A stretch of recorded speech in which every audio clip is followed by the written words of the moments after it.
You're going to sidekick. Jake, how are you? I think just white people suck. Certified love his puss, you know. Welcome to the show. You're faking cancer. Yeah. Certified pussy boy. When I was 3, I got bit by a tick in my head, and then from the time that I was 3 to when I was 16, I was in and out of wheelchairs. My name is Jacob Andrew Sharpe. This is Jake Doolittle. Yes, Jake? So you just changed the subject, but I was about to say something. That's really... So... Okay. All right, beautiful. Cool. Look at that. Episode 4. Right? Episode 3. Fuck. Right? I thought it was maybe. This is our 4th episode we're recording. Yeah, 4th episode we're recording, but it's not... I don't like the idea that we might be losing track already. I know. That, we can't count to 4 correctly. Yeah. And yeah, that might be a testament to, hey, we're not feeling so good. And that's the whole podcast. Yeah. How are you doing though, buddy? That's the whole concept. I'm doing well. I'm feeling good. Everything's moving. Had a good weekend this weekend. What'd you do? I went to my girlfriend got me for Christmas, got me tickets to the Celtics, and so we went to go see the Celtics in Boston with my mom and my stepdad and my girlfriend, and that was awesome. So that was sort of celebrating Christmas, and then my birthday is in 3 days. Mm-hmm. And so that's exciting. That's so exciting. What are you gonna do? I don't know. I don't know? No. My mom... You're such the guy to not burden people with your birthday. You're like, well, no, I don't want to celebrate it and, upset people. I feel pretty bad that I'm alive anyways. Yeah. But, that's... Even 2 seconds ago when you were like... I had a pretty good weekend, and then, you were going to keep talking, and I was like, well, what'd you do? And then it was almost like, well, I don't want to talk about it. I don't want to, you probably don't want to hear about it. And I was like, well, then why'd you bring it up? Well, yeah, because it's also a podcast, you know? So yeah, I should be talking about it. You should be talking about it. We're trying to fill at least an hour. So at least tell us what's going on. So conversation is, I think that's how it works. That makes sense. Yeah. Huh. But I also don't like burdening people with my life. So, well, except I super do. Because why would we be doing this? That's true. It is a lot of fun sometimes. It's super fun to go, look at me. Yeah, look at me. I'm sad. And hopefully this will make you sad when you listen. Yeah, well, but the type of sad where you go where you it's happy sad. You're like it's sad but I liked it. Sure. Yeah, it's it's sad. I'll sign myself up for that again. Yes. I'll listen to it again.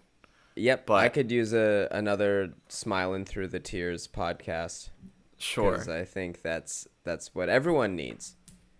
I got a pretty cool new blue chair. Did you see that? I love your blue chair. I got a pretty cool new blue chair. I got it from Value Village. Oh. Do you know what Value Village is? It's like do you guys have Value here. Village? Yeah. Yep. But yeah, $30. That's awesome. It's covered in stains, and I have to clean it. But right now, cool new blue chair. That's awesome. Are you covering up the stains?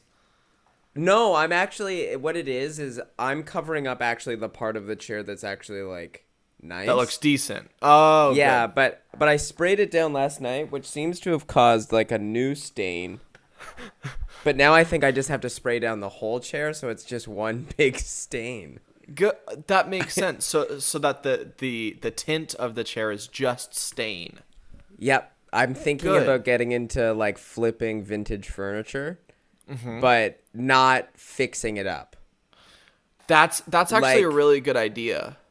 I think so, because it's everyone's like, oh, and look, I made this look brand new, and I'm like, well, no, that loses all the character. Keep all the ghost piss and all the other stuff that's on the actual furniture.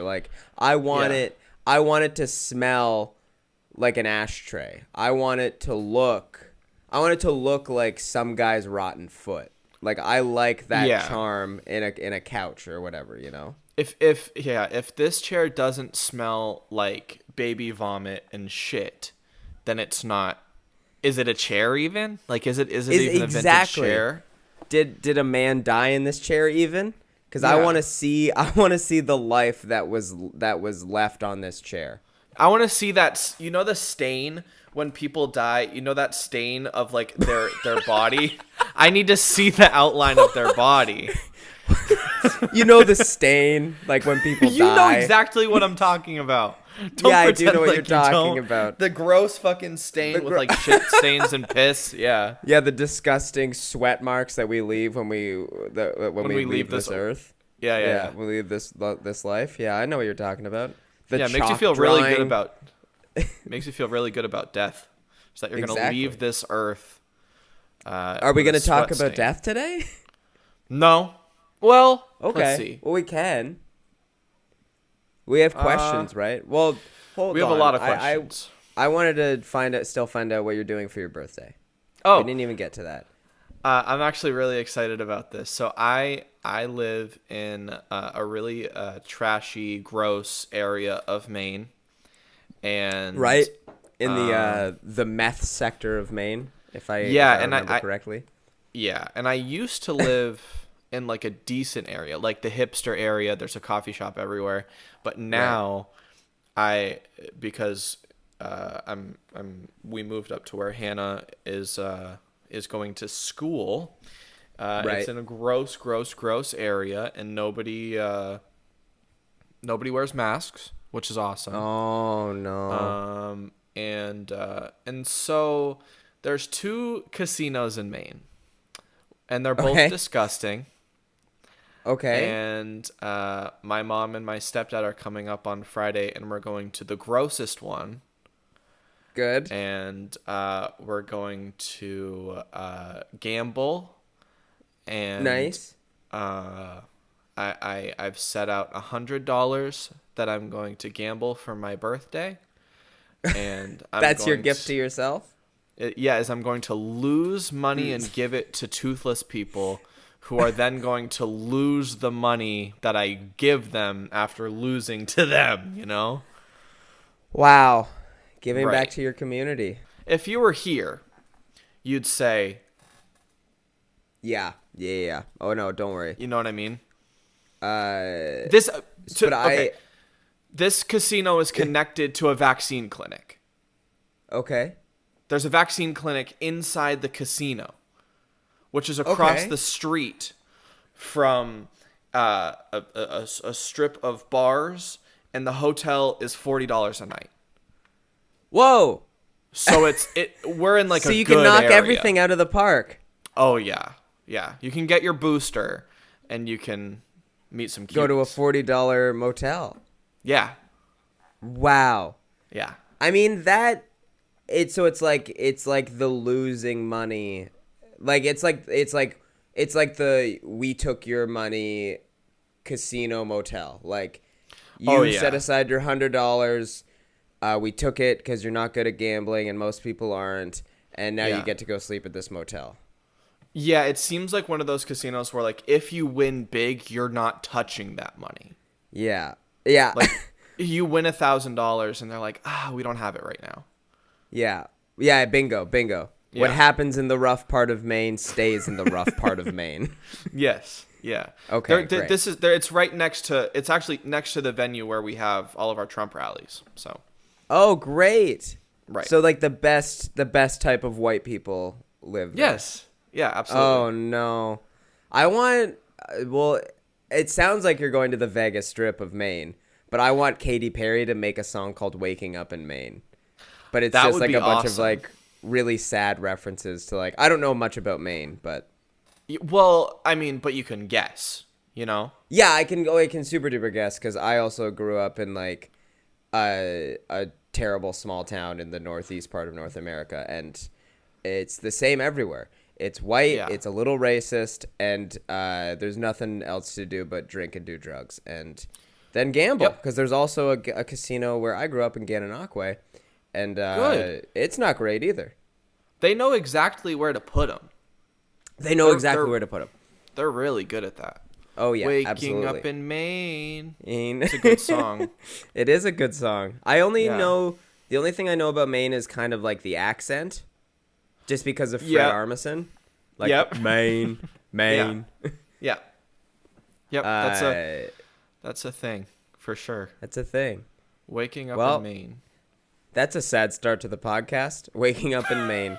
You just did that today. like an Happy hour birthday. Day to Jake. That's our Happy that's birthday our to Maine. birthday. Happy birthday to Maine. I'm gonna get meth for my birthday. Yeah. Nice. Yay. Use needles? Yes, please. Yes, please. Actually, we can talk about used needles. Ouch. You know? Yeah. We're not afraid of no needles. No, I'm not. Some people like when I go to the doctor and like have to have my blood drawn, they're like, "Are you good with needles?" And I go, "Oh, honey. Oh, honey." Oh, you you know better me? believe it. Oh, Do you- yeah. Oh yeah. Look at how many blown veins I have. Look how bruised my Yeah. arm is. Don't worry. Yeah. You're like, you absolutely. can't even take enough blood to find out what's wrong with me. Yeah. There's no way. Good luck. Yeah, for sure. Absolutely. How many blood tests do you have coming up right now? You know what? I'm actually in a good spot right now where I had one over the over Christmas break. Happy holidays. Mm-hmm. And Happy holidays. And I think I'm set for a little while right now. I have a bunch of like doctor's great. appointments coming up for like normal person things. Wisdom teeth. Oh, nice.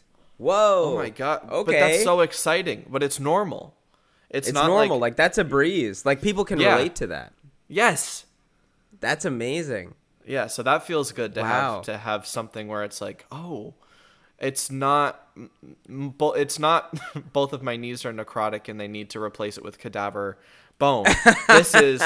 This is like something that almost everyone has experienced. So Yes, 100%. I like so I no longer have to get blood tests now, which awesome. is really exciting. I'm at the point where they're like, just an MRI every 6 months and you should be good to go. It was maybe a year ago. I was pooping blood, Good. and it was getting to the point where I was like, I think I might need to go to the hospital. Mm-hmm. And then I went to the hospital, and it just kind of turned into a physical. Okay. Because they had to search around in my butt, like trying to look for anything that was wrong. Yeah. It turns out it was just something to do with my shunt, and it was just like there was just something yeah, stupid. it was fine. Yeah, the tube that goes from your head to your stomach was just there's just a bit of blood. Yeah. Could have been Little hemorrhaging, leakage, who whatever. cares? Yeah, a little leakage, little leakage. Instead of out the wiener, it goes out the butt this time. Yeah, Don't worry about whatever. it. Who cares? So then, but I was really excited. Not in like a, oh, I can't wait for someone to be inside my butt, but so much as like I was excited to be like, because they were like, okay, we're just gonna do a standard physical because they did some scans, I couldn't find anything.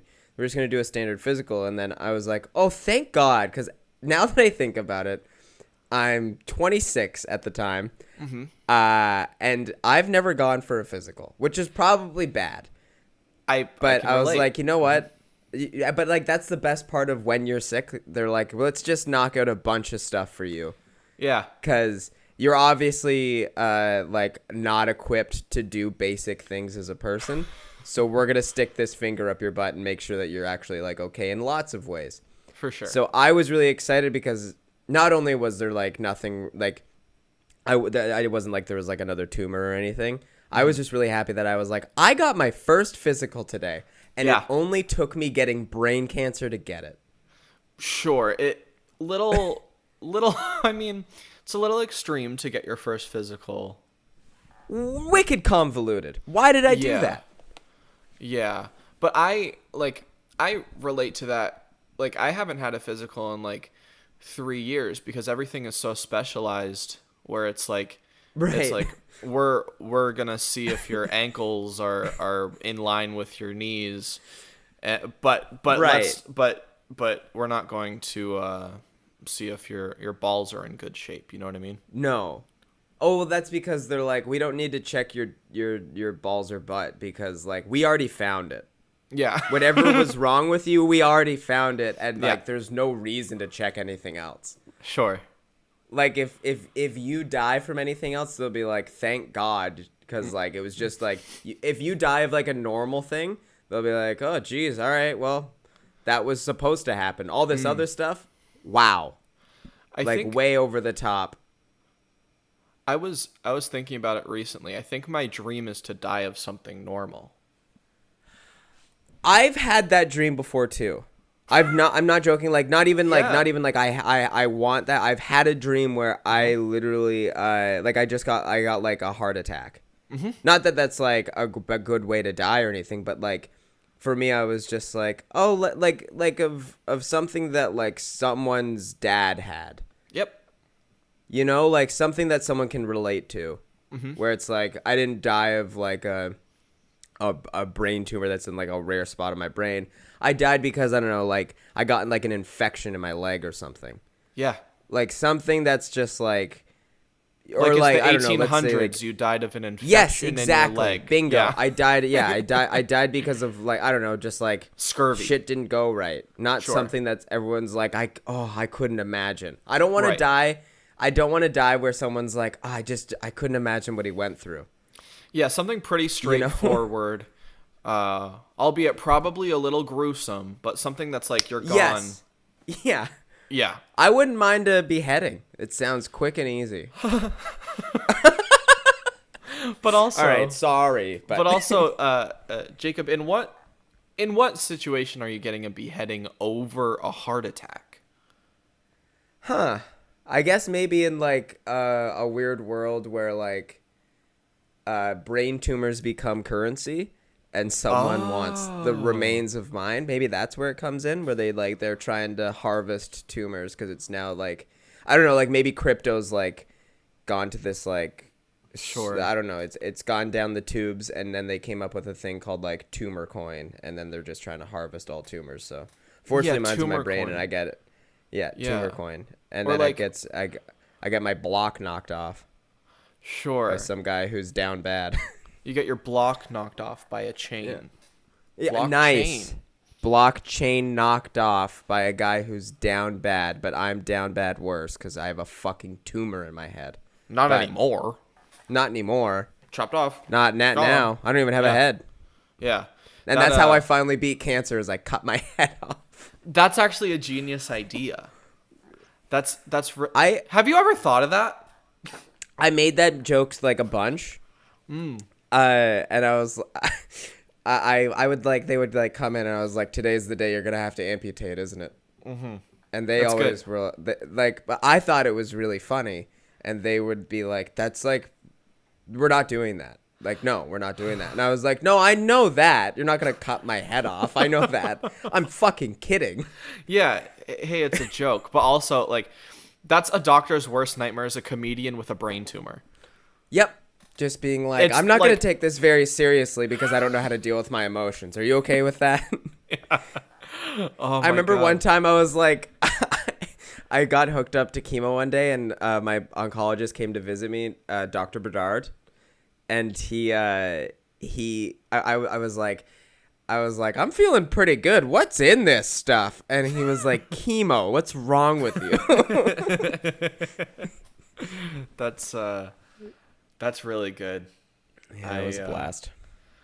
I was thinking about that, like I had a full so back to the dream about dying of something normal. Yes. Like, yeah. I recently got into a car accident. What? Yeah. I also do this thing where I don't tell people anything about my personal life because I don't want to burden them with anything. I know. So Why I do did, you do that? I don't know. You've done that twice today. Yeah, I know. Why? Why didn't you tell me? When were you in... Tell me about the car accident. What happened? Well, there was this... So I was on the highway Okay. going 70. The safest of roads. Okay. The safe... Yeah, the safest of roads. When you think of car accidents, you think, I want to be going 70 when I'm hit. Hold on. We got to put this in Canadian. We got to convert this because I'm not.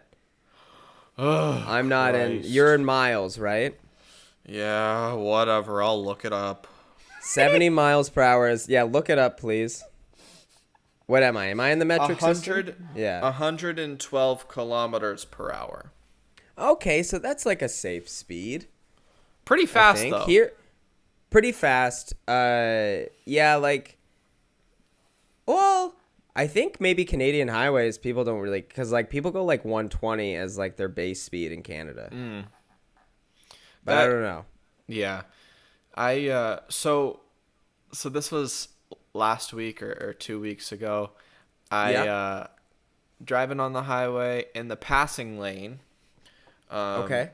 And a Dodge Grand Caravan with the bumper falling off.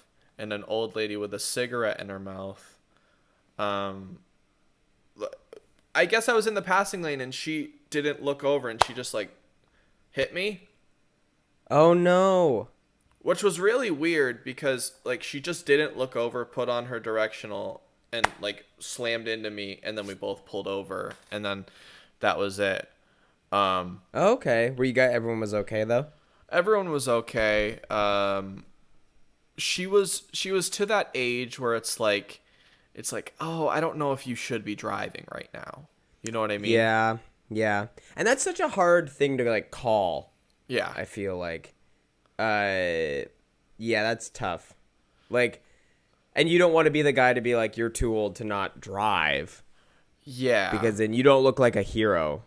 Like, no, you don't. But also, she hit me, called the police, whatever. And then the police officer said, I don't think there's enough damage, so I'm not going to file a police report. You should just drive away. And I should have known at that moment that that's not how accidents work. Not at all. So welcome to Bangor, Maine, you know? Oh, no. Where everyone's... That was literally him being like, take advantage of the fact that this is an old woman. Just get out of here. Yeah, him... Or no. I think it was just laziness. He was just like... Oh, truly like... Yeah, he was just like, didn't yeah, care. I don't think there's enough, so we're just gonna... Like honestly, I think it was just laziness. And, Wow. And so I drove away and I called my mom and I was like, yeah, the guy said there wasn't enough damage. And I sent her photos of the damage, and like my door was dented and my mirror was smashed and... Oh my God. Right. That cop for sure saw you and he was like, I can trick this kid for sure. Oh, absolutely. It was like, this guy is easy to trick. Yeah, easy to trick, but also when I realize that you've tricked me, boy oh boy, another thing's coming. Another thing's coming, brother. I'm gonna come down to the station and cry until you help me. Yeah. So I sent a very strongly worded email to that police officer, Yep. and then he Yes, filed sir, a you report. And, Good. And now the old lady who hit me is dodging insurance so that she doesn't have to pay me for damages. So Yeah. Well, so then how does this relate to you wanting to die a normal? So I got hit. And I was thinking, and like being on a highway and being hit, like someone just crushing into you, like smashing your mirror, it was really scary. And in the moment, I was like, if I spun out right now and roly-polied over and something awful happened, I don't want to die. First of all, no, I don't want to die. But if that was the way that I were to go out, just like in a second, you know, I don't know if this is the like if this is exactly Norm Macdonald's joke, because I know he has a joke about like he doesn't like the word battle with cancer, with because cancer, someone lost the battle. Yeah, it's a draw. But it's a draw, right? That's the joke. But I don't know if this is like kind of taking from it. But that is like, oh yeah, but like you if you die in that car accident, that's how you win. Yeah, that's how you beat Lyme, right? Yeah, that's part of his bit a little bit. But like, that like I love that idea of being like, no, if I die normal, that's like a victory for me. Yeah. Because Yeah. now once you've dealt with something for such a long time and you deal with like obviously like the actual like initial treatments, the actual disease, but then the post stuff and everything like that, like you're like, it takes over your life. So you're like, no, it's like I won. Yeah. You didn't get to kill me. I died from another stupid thing. You didn't win. I love that. Some lady with cataracts sideswiped me, and now my head is caved in, and I won. I won. And she's not going to pay out the insurance because I'm dead. No, she's not. No, she is not. No, she is not. Should we, well, that's a fun, I hope people can relate to that a little bit. I think they can. I've been reading messages and stuff. And yeah, because I think the more we talk about death in like a lighter way, the more that like, because you and I talk about it all the time because, you know, it's I think as a sick person, you're just like, you can't stop thinking about it. Yeah. But it's, but then there's people out there who don't want to talk about it when they aren't sick. Like they don't want to talk about it in front of you because they don't want to like trigger you or anything or make you upset. But like, I remember when I was sick, I was like, I want everyone to talk about it because I can't stop thinking about it. So it'll normalize it for me if we all talk about it. Yeah. You know? Yeah. I agree. So should we get to some questions then? Yes. We have, I think we have, I mean, and these will of course carry over into next episode and everything, but we've got 29 questions and they're all holy moly. Yeah. And they're all very well thought out, and okay. Well, we'll just keep trying to tackle them every episode, like a few every episode, and all right, they are great. So, so this question is from and in the form I ask if you want to stay anonymous or have your name, and so we have some anonymous and some with names. So this next one is from Liam. Hi, Liam. Hi, Liam. Have there been instances where you got so discouraged that you thought you wouldn't live to tell these stories about your illnesses? Sorry, repeat the question one more time. Have there been instances where you got so discouraged that you thought you wouldn't live to tell these stories about your illnesses? Yes. Yeah, of course. 100%. Where okay, so this relates back to the death thing, for sure, because I was thinking about this the other day. I like to make fun of like the brave face that everyone tries to force onto cancer patients or even sick people in general. Sure. And it's easy. I find it really, well, maybe for me at least, I'm speaking from my experience. It was easy for me to be like, no, yeah, like I can do it. Like because I'm like, I'm just some like smiley idiot. So in my eyes, I was like, no, I can do this. But like, it was literally my brain just going, we don't want to die. Mm-hmm. This is the only way that I can present this. What I'm saying to everybody is, I don't want to die. Yeah. That's me saying I can do this. That was scared me going, I really don't want to die. I'm scared I'm going to die. And I'm really scared what's going on. But I can't show that emotion because that's like, it seems as weakness. Yeah. So you have to show that bravery. But the weakness is actually the honesty.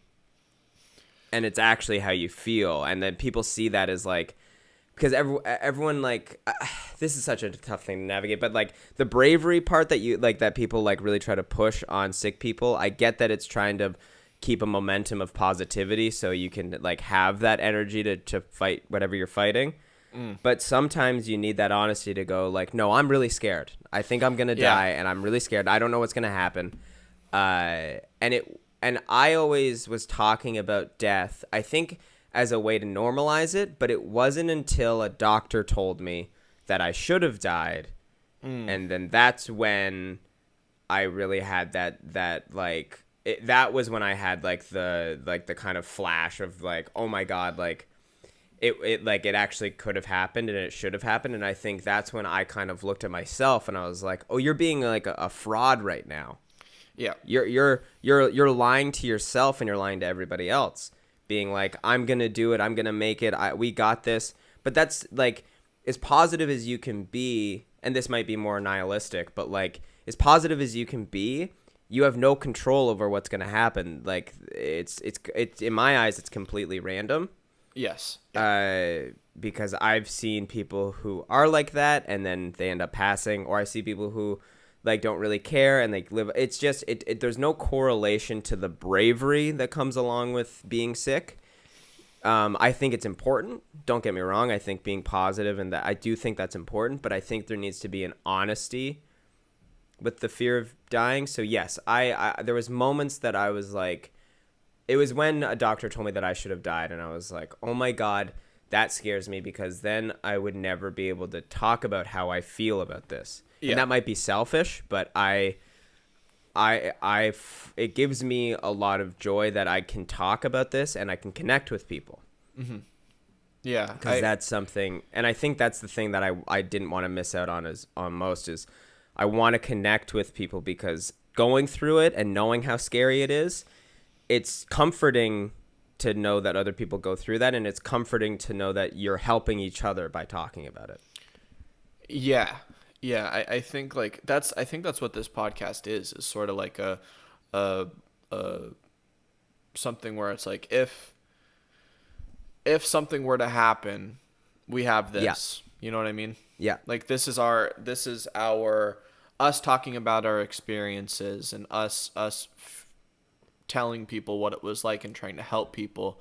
Yeah. And I think that's sort of that's super important for us. Yeah. Well, and not even to help other people, but to help ourselves. Yeah. That's the other thing too, is like, it's therapeutic on both sides. Mm-hmm.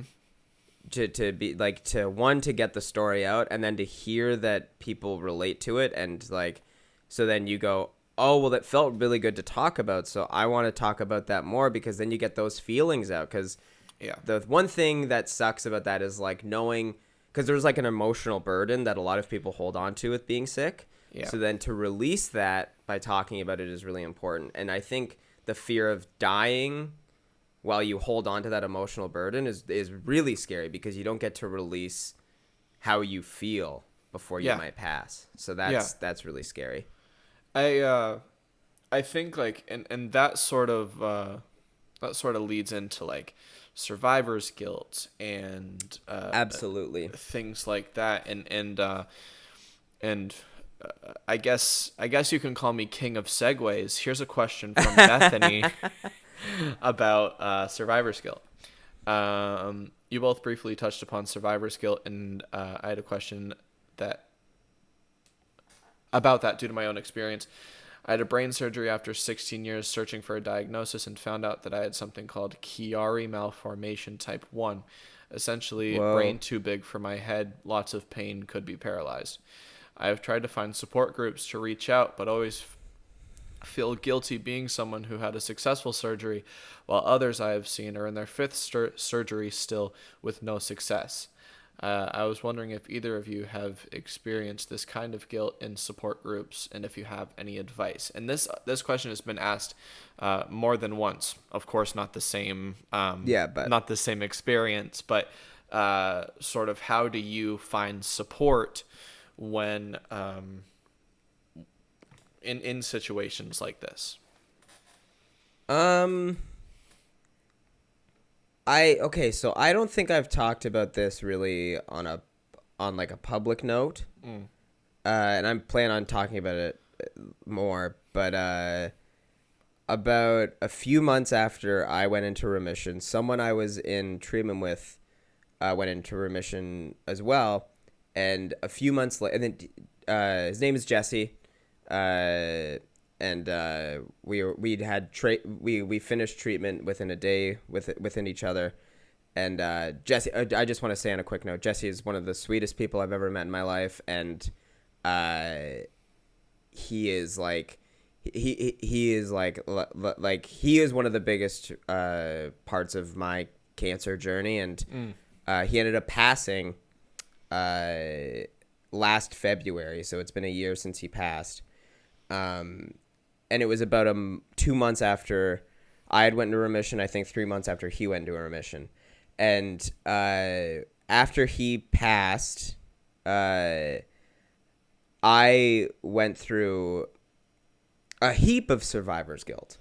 Yeah. Like an absolute, because we had the exact same type of tumor, basically in the same place, and we had the exact same chemo and radiation regimen. So like there was days where him and I would be like in like the hospital, like we would like if we sometimes we would have radiation right after each other, and like we would like high five in the halls, and like we would message each other in the morning saying like, hey, like, have you been able to eat anything today? Like, no, I puked all morning. Oh my God, same, me too. Like we were like, it was so important, I think, for both of us to have each other, because we got to relate to somebody to exactly how we were feeling. Like, Sure. Like it was, like, yeah, I haven't really talked about this, but it was after he passed that I was literally like, I'm the one who should be dead.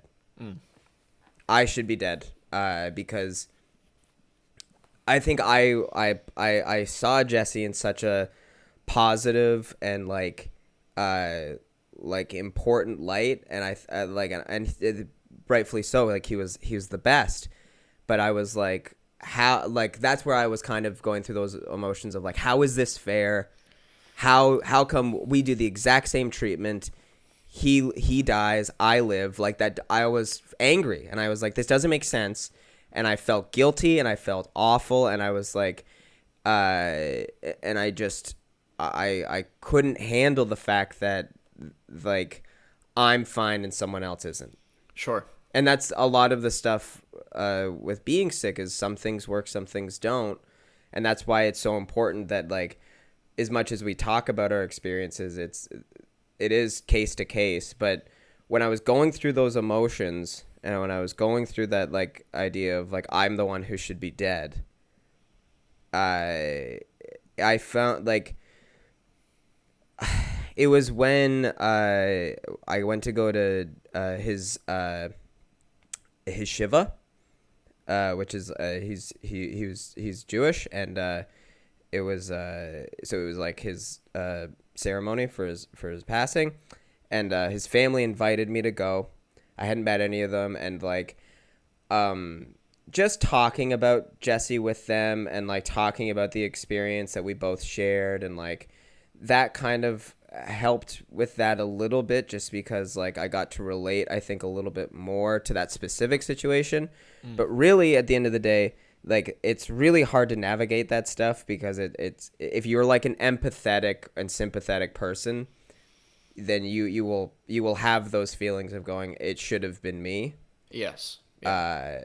Because you start to wonder why, like you start to feel selfish, because you're like, well, how come I'm here and the other people aren't, or whatever the case is. But literally, I think being open and honest about it is the best thing you can do, and like just talking out loud. And when people say no, like no, like you deserve it, like just tell, because people will try to, you know, it's like when, I don't know, you make fun of yourself and you're like, oh, I'm ugly, and they're like, no, you're not ugly, and, and in this moment, that's when you have to be like, no, I feel this way.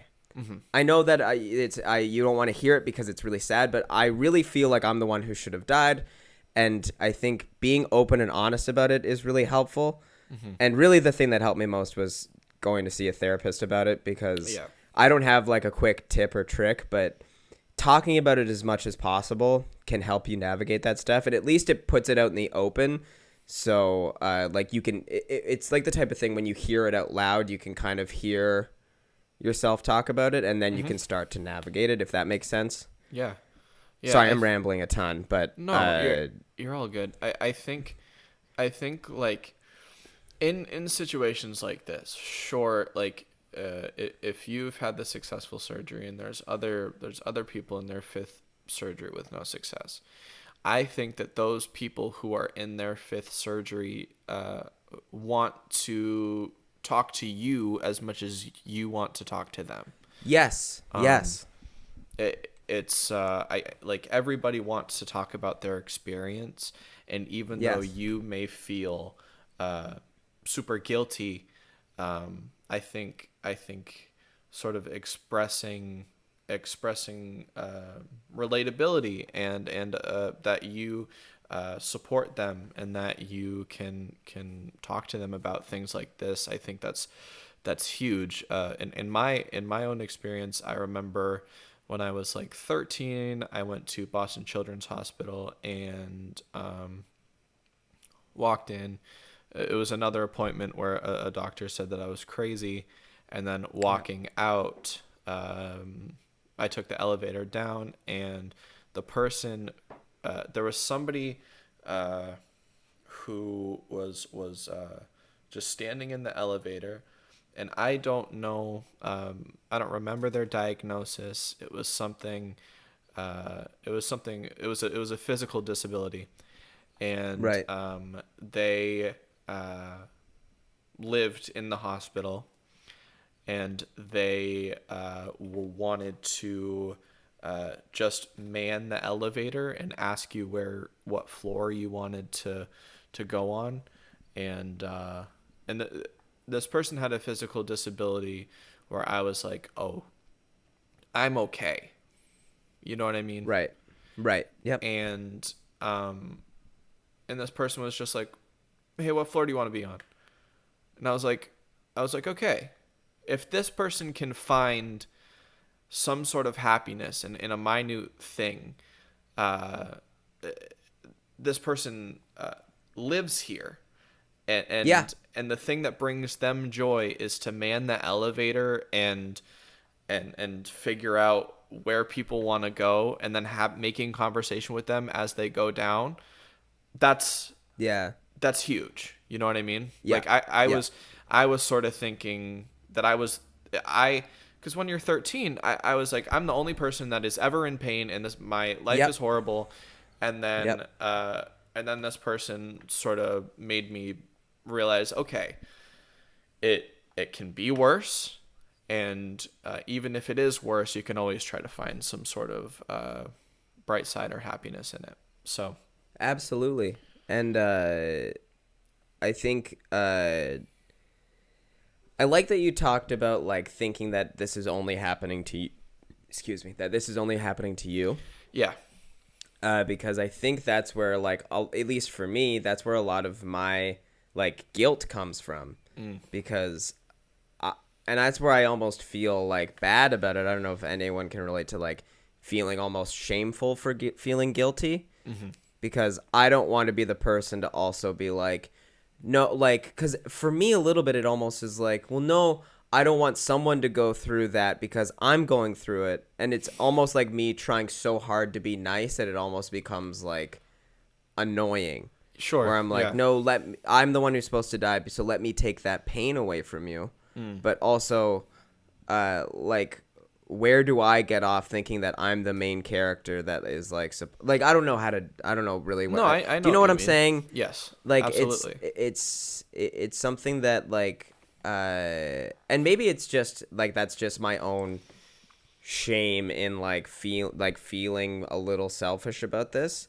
But I think that all ties into that feeling of like because like you want to be the person who is like all kind and giving, and that you learn something from this experience, and you are like this all new person when you get out of something like this, or at least when you're on somewhat of the other side. And like, because everyone's like, well, what did you learn when you were sick? And then everyone's like, oh, it's every day's a gift and all that, and that's amazing. But like sometimes it's hard to navigate that stuff when you're like, I do feel that way, I do feel that positivity, and I do feel like I'm a changed person, but there's still a part of me that is sad and scared, and I feel bad and I feel guilty for being here. And I think that the first step in maybe getting over that is saying it. Yeah, Because absolutely. I think no one says it. No one, well, at least for the most part, like it's not common. Like it wasn't like at the end of, like, I don't know, like I'm trying to think of some cancer movie, like My Sister's Keeper or whatever. It's not like at the end of that movie, I can't remember how that movie ends really, so maybe I'm speaking out of terms. But I'm just saying, it's not like at the end of at most Hollywood movies about being sick that they're like, I'm alive, but I'm scared and I'm sad and I don't feel good, and this is not a happy ending. This will go on for the rest of my life. I am like forever changed, and I'm going to continually have to navigate this. And I think having that open dialogue of saying, I still feel bad or scared is the first step in getting a little bit better in that regards. Absolutely. I think admitting, like, because you don't always have to put on a brave face. I have a question for you, because I experienced this last week. Do you ever hear a conversation or see something on TV or read something that makes you want to leave the room? Or, like, my example, a friend was here, and I was working, Hannah was doing homework, our friend was doing homework, but just wanted to put something on TV, which usually is fine, right? Because background noise is great. Yep. And she put on, God, what's that awful movie? What's the one with Ansel Elgort, where it's about two kids with cancer? I don't know. Fault in Our Stars. Oh, yes. Okay, I know that one. Fault in Our Stars. Yep.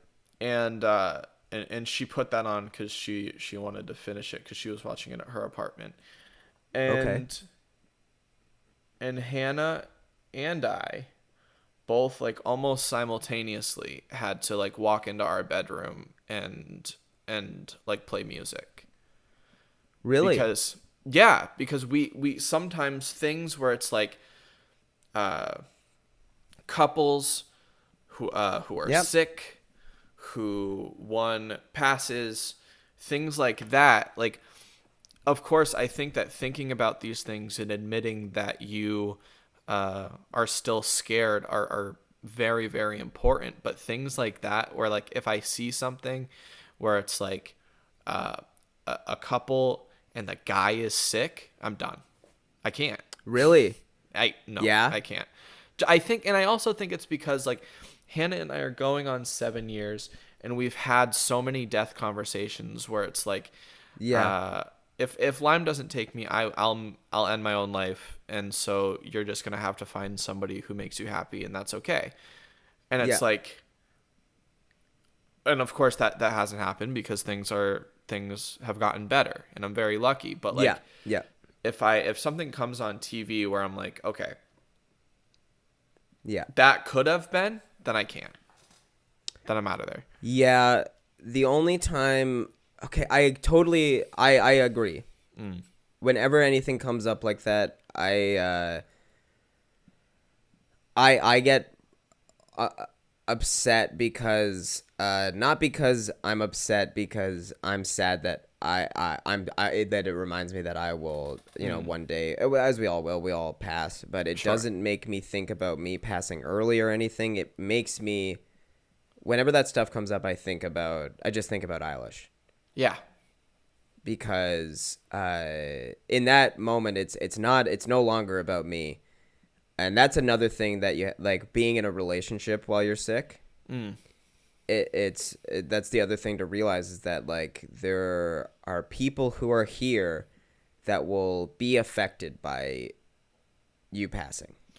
I don't care about me dying. Exactly. Yeah, I can't think about how it affects Hannah. Exactly.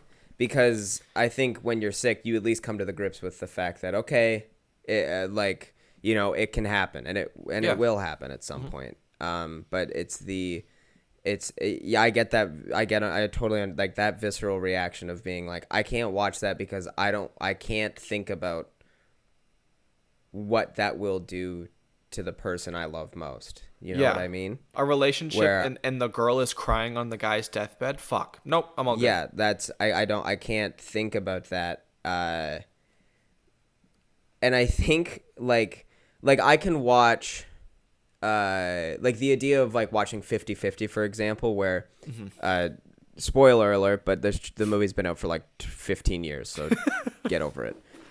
50-50 with JGL and Seth Rogen.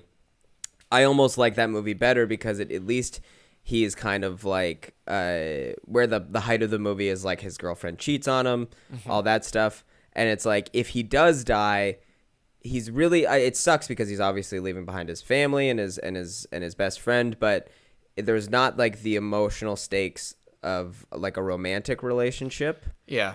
So I can watch that at least knowing that like yeah, this is a really tough thing to talk about, but like you know, it's because that's at least more ideal. I would rather die alone because then I don't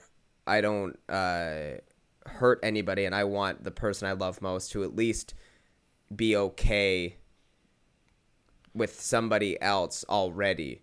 Instead of being there crying on my deathbed, if that makes sense. This is really heavy to talk about, but but it's I get that. And the just a side note, the other thing that makes me want to leave the room is not anything that reminds me of that stuff, but it's when people don't listen. The thing, like when you're having these conversations and you're saying, this is how I feel, this is what I went through, and people were like, oh no, and I go, no, listen to me. Right. You're not listening to me. Do not say no, like that's, you know, that's so sad. No. And it's like, no, shut up. Yeah. You're not listening to me. I'm telling you about how I feel. Telling you about the way, like what I'm going through. So shut up and listen to me. That's something that frustrates me to my core, is when you're talking about something emotional or you're talking about an experience and someone isn't listening. Yeah. That stuff will make me walk out of the room, and I get really frustrated, whether it's me talking about being sick or having like a political conversation or anything like that. I don't care if I'm right or wrong. I need you to listen to me to what I'm talking about, and then we can have a dialogue. But it's when people just say, like, ignore what I'm talking about so they can, and it's so they can save their own emotions because they don't want to think about what I'm talking about. Yeah, and I rarely care about things, so listen to what I'm saying because this is a rare occasion. Yes. Yeah. Sorry, I don't want to talk about like how you did something stupid yesterday. I don't really, and that sucks, but I don't really give a fuck. I don't want to hear about you getting like, blackout. Yeah, that's cool. Yeah, that's cool that you went to a bar and you tried tequila and now you love tequila. I don't give a fuck.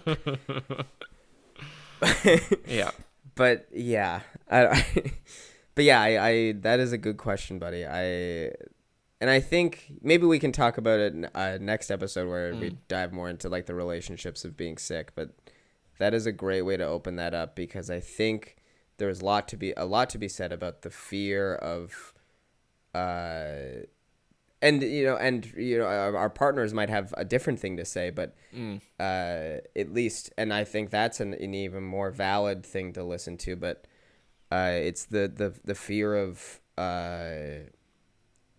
emotionally affecting someone. Yeah, and the person that you have the most sympathy and empathy for and the most love for, that's the person you don't like. I remember I had planned my funeral. And I couldn't tell Eilish or my mom. Yeah. Why would I? But I had to have that ready just in case. I had to plan, like I had all that stuff planned out because I was like, it might happen. It might happen. But I'm not going to tell them because I can't look at my mom and say, here are the things I need for my funeral. I can't look at Eilish and being like, here is like my will. Here is like, I need you to delegate this. I can't do that. Yeah.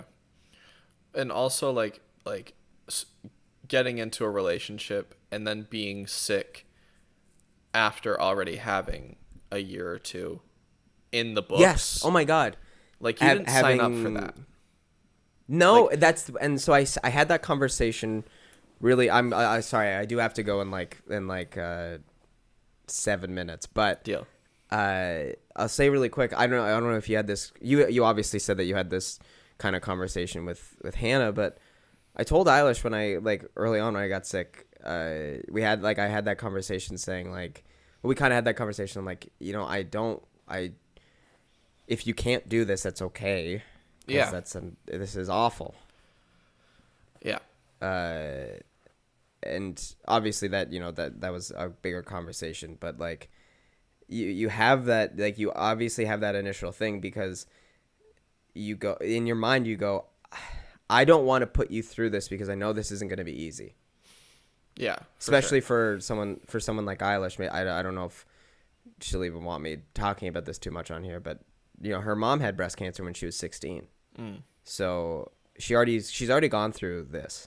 And it was something that, like, your mom gets cancer at 16 and then I heard then your boyfriend gets cancer at 25. That's like not supposed to happen. No. So like, and then I feel horrible because I'm like, I if you can't do this, I will completely understand because this is like, this is scary for everyone. For everyone involved, this is terrifying.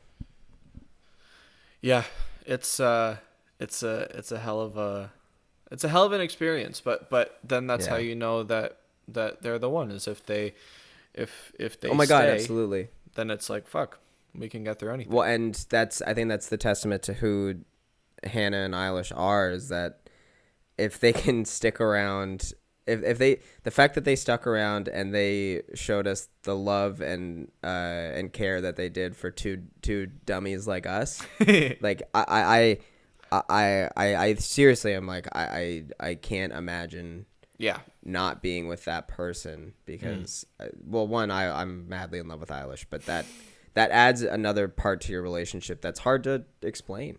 Yeah, it's a weird one. And we went through 2 of our 29 questions. 2 of our 20, great.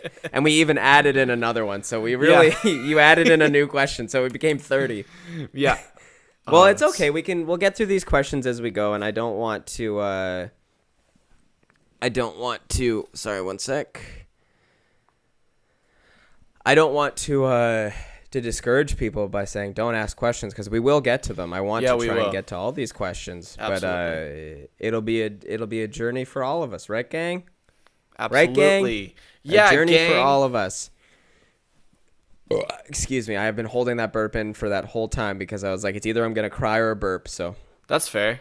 We'll see. You're gonna excrete something from your body. Yeah. So that's good. But yeah, rest in peace, Jesse. I miss you and I love you. And shout out to his family, to Karen and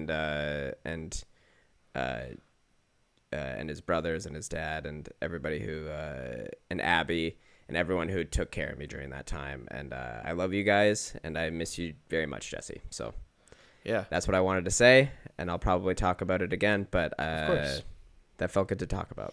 Yeah. So basically for Bethany, who asked the question, I do not let guilt get in the way of finding your Jesse.